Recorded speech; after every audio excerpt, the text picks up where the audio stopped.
Hello everyone, Riya স্বপ্ননীড়ের নতুন একটি ভিডিওতে আপনাদের সবাইকে ওয়েলকাম। আশা করছি আপনারা সবাই ভালো আছেন। প্রথমেই সবাইকে জানাই মেরি ক্রিসমাস। আজকের দিনে আমরা সবাই মাদার মেরির সন্তান যীশু খ্রিস্টের জন্মদিন পালন করি। আর জন্মদিন মানেই তো কেক, তাই আজকে আমি বানাচ্ছি ফ্রুট কেক। এর জন্য প্রথমে একটি বাটিতে নিয়েছি 150 গ্রাম বাটার।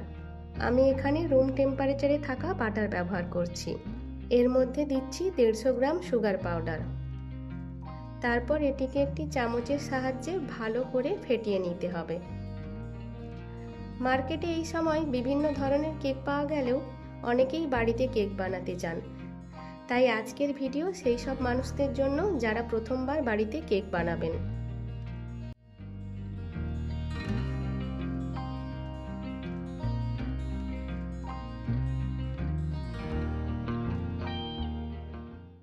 সাত থেকে 8 মিনিট ফাটানোর পর দেখবেন ব্যাটারটা হালকা ও কিছুটা সাদাটে হয়ে এসেছে।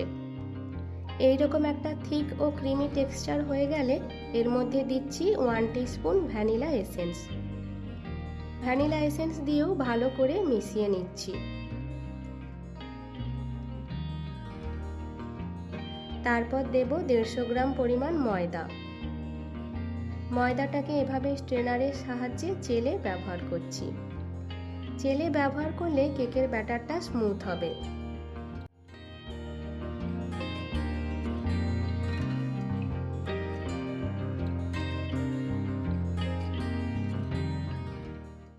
আর দিচ্ছি 2 চামচ মিল্ক পাউডার।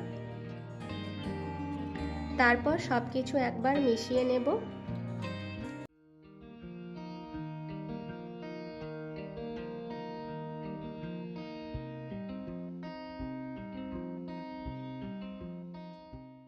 এখন এর মধ্যে দেব ডিম। আমি এখানে বাটার, সুগার ও ময়দা সবকিছুই 150 গ্রাম করে নিয়েছি, তাই 3টে ডিম ব্যবহার করছি, অর্থাৎ প্রতি 50 গ্রামে একটি করে ডিম। এবার ডিমের সাথেও সব ভালোভাবে মিশিয়ে একটা স্মুথ ব্যাটার তৈরি করে নেব।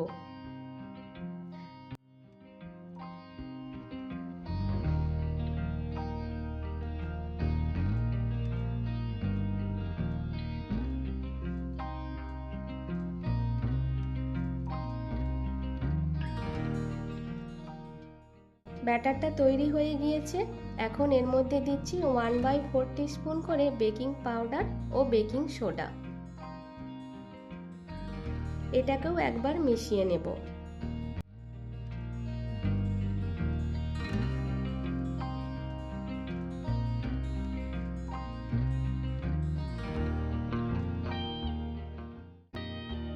কিছু ড্রাই ফ্রুটস যেমন কাজু, কিশমিশ, আমন্ড, পেস্তা আর করমচা সবই আমি আগে থেকে রাফলি চপ করে রেখেছি। এবার কেকের ব্যাটারের মধ্যে এগুলি সব দিয়ে দিচ্ছি।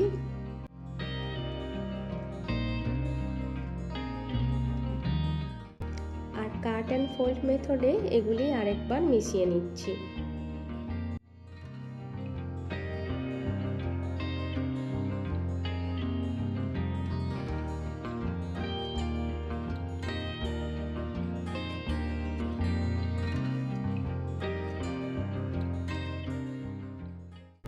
কেকের ব্যাটারটা তৈরি হয়ে গিয়েছে।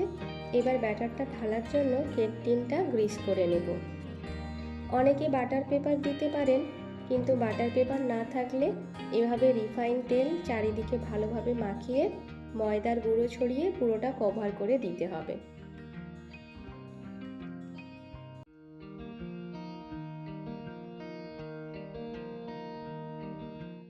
কেক টিনটা এদিক ওদিক করে নাড়িয়ে ময়দার গুঁড়ো এর গায়ে সব চারিদিকে ভালোভাবে লাগিয়ে নিচ্ছি।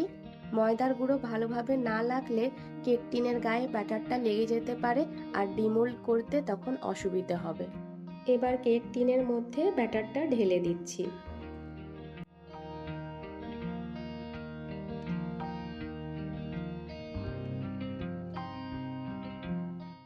ব্যাটারটা ঢালার পর কেক টিনটা এভাবে ধীরে ধীরে ট্যাপ করে নিতে হবে।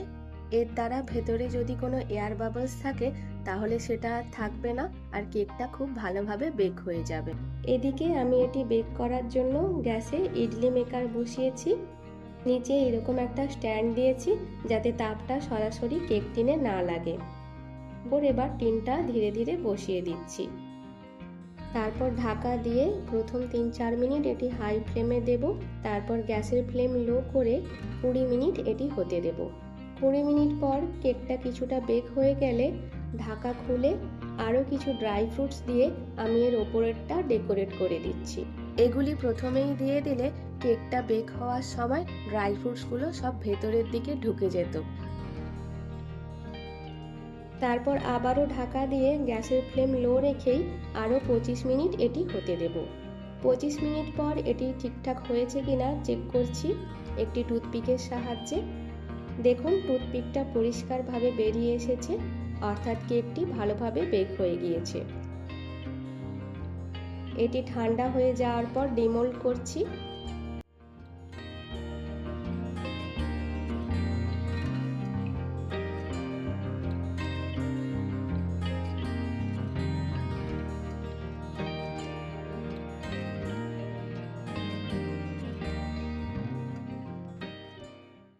দেখুন কতটা সুন্দর হয়েছে কেকটা।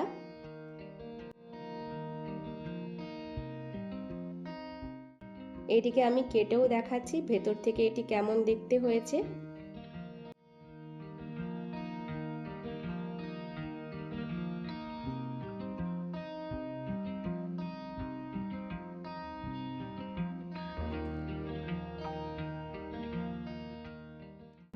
কতটা সফট ও স্পঞ্জি হয়েছে দেখুন। তাই আর দেরি না করে ক্রিসমাসের দিনে বাড়িতেই এভাবে বানিয়ে ফেলুন ফ্রুট কেক। ভিডিওটি এখানেই শেষ করছি। রেসিপিটি ভালো লেগে থাকলে লাইক ও শেয়ার করবেন। আর আপনি আমার চ্যানেলে নতুন বন্ধু হয়ে থাকলে প্লিজ চ্যানেলটিকে সাবস্ক্রাইব করবেন। সবাই ভালো থাকবেন, সুস্থ থাকবেন।